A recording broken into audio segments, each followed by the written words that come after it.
Hi,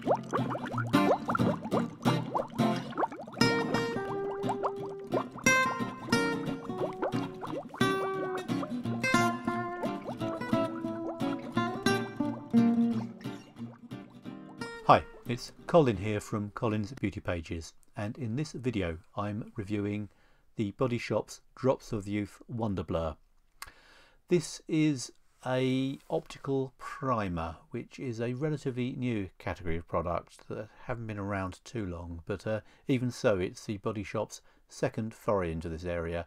A little while back they brought out their all-in-one Insta Blur. These optical primers work by putting on a thin layer over the skin which has a relatively high refractive index, which is a measure of how the light travels through them. And it so happens that if you place a material with a high refractive index over one with a lower refractive index, that has the effect of confusing the light going through it and therefore making it harder to see fine details. A very good example of this is if you spread something like treacle onto ground glass, you can see through it. That's a great trick for spies when they're trying to find out secrets when they're walking around in overcoats and things. And you get the same effect by putting something like this on your skin, and it has the effect of reducing the contrast of the wrinkles, so that when you're looking from a distance away the wrinkles are much less noticeable. Having said that, if you remember the ground glass analogy, it also makes the skin look rather more translucent. So if you've got skin that's pretty sort of healthy and okay generally, but is just a bit wrinkled, this is the perfect product. If on the other hand your skin has got other impurities and imperfections, like for instance if you've got blood vessels quite near to the surface, these optical blurring agents can have the effect of making you look older by making the area underneath your skin a bit more apparent. Also there is a sort of formula whereby some wrinkles are just blurred out much more easily than others. So this is very much something that's a question of finding a product that matches your particular skin. So they're not for everybody, but they work exceptionally well for some people. And you can see this if you look on reviews of these kinds of products on places like Makeup Alley. You find that there's distinctly two populations. Some people really love them, some people complain they don't get any benefit from them at all, and there's nothing about it other than the fact that people have different skins. The first one of these was Nanoblur, which really took the market by storm a few years ago and really established this as a category of product. And the interesting thing is that there are relatively few materials that have refractive indexes high enough to be usable for this kind of application. So really you're looking at, for practical purposes, silicones are the only ones that you can really use. So all of these products are silicone based, and they're quite high in silicone as well. They generally don't contain water. Water's got the wrong refractive index altogether, and also it'll mess up the optics quite a treat. This means that they're really not natural products at all. Silicones, they're perfectly safe. All these ways, the ones used in cosmetics are perfectly safe. Silicones are a category of product of chemical that are so totally synthetic that you really can't get any less natural. Silicone chemistry is purely man-made from the ground up, and you can do a lot with silicones. There's actually an infinite number of silicones, so most of them are very safe. You could, if you put your mind to it, come up with very dangerous silicones as well.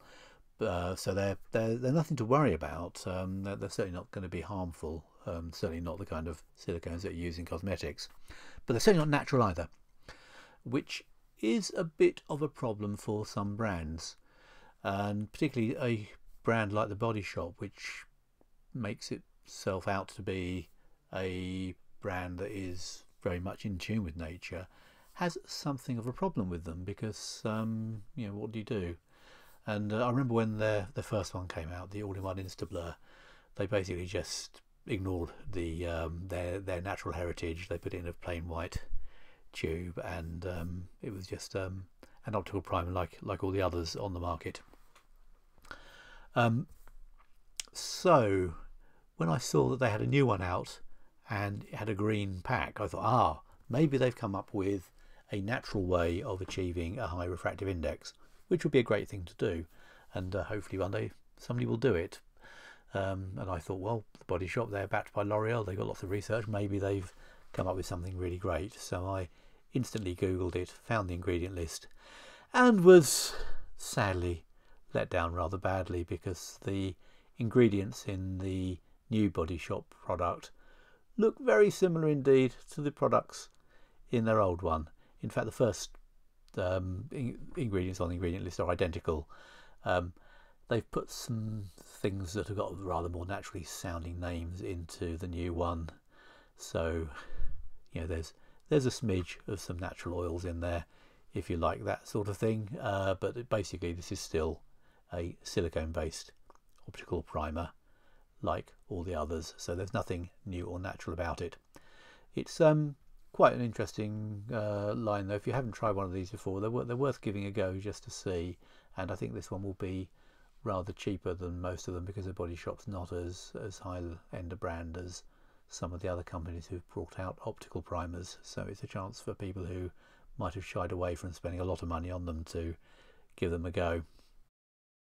I have taken an interest in this category of product since day one, really, because I was very struck by the success of Nanoblur, and remember looking at it and being quite impressed that somebody had come up with something really quite new and different, which doesn't happen very often in this business, I can assure you. The interesting thing was that I had a look at it, worked out how it worked, and pretty rapidly came up with a product which was basically very similar to it. And at that stage, Nanoblur was selling like hotcakes, and I thought I was onto something to be the person who came out with the first copy of it. Obviously, it's not as good as being the first person to come up with something, but you know, second's not too bad a place to be. And I was so excited by this opportunity that I remember doing something rather unusual, which was inviting myself over to head office of the company I was working for, and driving over there and presenting it, saying this, you know, this is a great opportunity, we must go for it. And they were sort of quite interested and thought, yes, that sounds quite nice, but didn't really get tremendously excited by it. And I think it sort of went on the list of potential new product developments, and this is quite a few years ago now. I think it's probably still there, still being worked on. They didn't realise that this was something quite as genuinely new, and that was going to be, I think, a category product which was going to be around 4 years to come. And I was pondering this as I was looking at this product and thinking how these things work. At the same time, I was following the news about Jeremy Clarkson, who, for people outside the UK, he's a rather brash presenter of motoring programmes, who's like one of the highest paid entertainers in the country, but he's got into a bit of trouble with the BBC, who are wondering whether they want to keep on working with him or not, which has led to some speculation as to who might replace him if they don't renew his contract.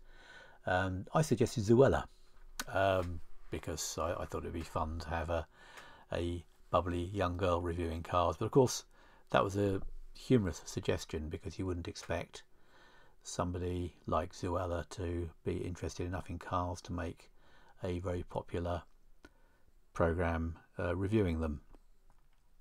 I don't think that's sexist. I mean, you know, young girls aren't as interested in cars as slightly overweight old middle-aged geezers like myself.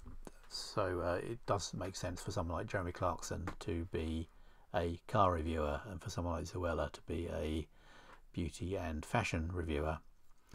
But the interesting thing is, you'd also get interest. People would raise their eyebrows if you had a young woman in charge of a car company. You expect car companies to be run by men, and that's probably not unreasonable because men make most of the purchasing decisions for cars, so men have probably got a good idea of what works in cars in the way that perhaps women wouldn't. I don't mean this. I'm not saying being sexist about that. I'm sure if they put their minds to it, they could, but it's just not an obvious fit. And yet, most cosmetics companies are run by slightly overweight, slightly balding, middle-aged men like myself, and I think it's quite weird when you think about it, because we really don't understand the market as well as someone who really, lives and breathes and loves the product line much more. In fact, until beauty blogs came around, I didn't really have any idea about what the people who bought the products I developed thought of them. And it was quite interesting when I tried to get an optical blurring product on to be accepted. The senior management, they weren't negative or dismissive, but they weren't very interested either. And I think it's unfortunate that progress in this line is held up by the fact that so many senior decision makers really don't understand the products they're making, which is a pity. But I'll get off my soapbox now, and thank you for listening. So thanks for listening.